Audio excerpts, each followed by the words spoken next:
ಉತ್ತರ ಕರ್ನಾಟಕ. ನಾನು ಇವತ್ತಿರೋದು ಶಿವಾಜಿನಗರದಲ್ಲಿ. ಶಿವಾಜಿನಗರದ ರಂಜಾನ್ ಫೆಸ್ಟಿವಲ್ ನಡೀತದೆ, ಅಲ್ಲಿಗೆ ನಾನು ಕೂಡ ಬಂದಿದ್ದೀನಿ. ಇಲ್ಲೇ ತಿನ್ನಿ ಅಲ್ಲೇ ತಿನ್ನಿ ಅಂತ ನಾನಂತೂ ಹೇಳಲ್ಲ. ಇಲ್ಲಿ ಮನಸ್ಸಿಗೆ ತೃಪ್ತಿಯಾಗೋ ಕಡೆ, ನೀಟಾಗಿ ಕ್ಲೀನಾಗಿರೋ ಕಡೆ ಮಾತ್ರ ತಿನ್ನಿ.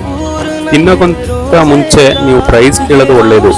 ತಿಂದಾಗಿದ ನಂತರ ಸಿಕ್ಕಾಬಟ್ಟೆ ಪ್ರೈಸ್ ಹೇಳ್ಬಿಡ್ತಾರೆ, ಅದು ಕೂಡ ಒಂದು ಸ್ವಲ್ಪ ಜೋಪಾನ ನೋಡಿ. ಇಲ್ಲಿ ಸಿಗಲಿರೋಂಥ ಐಟಮ್ ಯಾವುದೇ ಇಲ್ಲ ಆಯ್ತಾ. ಒಂದೊಂದು ಏರಿಯಾ ಒಂದೊಂದಕ್ಕೆ ಫೇಮಸ್ ಆಗಿರುತ್ತೆ. ಕೆಲವೊಂದು ಏರಿಯಾಗಳಲ್ಲಿ ನಿಮಗೆ ಚಪ್ಪಲ್ಗಳ ಐಟಮ್ ಸಿಗ್ತದೆ, ಇನ್ನೊಂದು ಏರಿಯಾದಾಗ ಹೋದ್ರೆ ಫುಲ್ ಡ್ರೈ ಫ್ರೂಟ್ಸ್ಗಳೇ ಸಿಗುತ್ತೆ. ವೆರೈಟಿ ಆಫ್ ಡ್ರೆಸ್ಗಳು ಕೂಡ ಸಿಗುತ್ತೆ, ತುಂಬ ಕಮ್ಮಿಯಲ್ಲಿ ಕೂಡ ಸಿಗುತ್ತೆ, ತುಂಬ ಹೈಯಲ್ಲಿ ಕೂಡ ಸಿಗುತ್ತೆ ಈ ಕಮರ್ಷಿಯಲ್ ಸ್ಟ್ರೀಟು ಮತ್ತು ಶಿವಾಜಿನಗರ. ಈ ರಂಜಾನ್ ಫೆಸ್ಟಿವಲ್ ನಡೆಯೋದ್ರಿಂದ ಇಲ್ಲಿ ಫುಡ್ ಫೆಸ್ಟಿವಲ್ ಕೂಡ ನಡೀತದೆ. ವೆರೈಟಿ ಆಫ್ ಸ್ವೀಟ್ಸ್ ಐಟಮ್ಗಳು ಮತ್ತು ಉಪ್ಪಲಾಕಿದಂಥ ಪೈನಾಪಲು, ಆ ಥರ ತುಂಬ ವೆರೈಟಿ ಆಫ್ ಫುಡ್ಗಳು ಕೂಡ ಸಿಗ್ತಾ ಇದೆ ಈ ಕಮರ್ಷಿಯಲ್ ಸ್ಟ್ರೀಟು ಮತ್ತು ಶಿವಾಜಿನಗರದಲ್ಲಿ. ಅಲ್ಲಲ್ಲಿ ಲೈಟಿಂಗ್ಸ್ಗಳು ಕೂಡ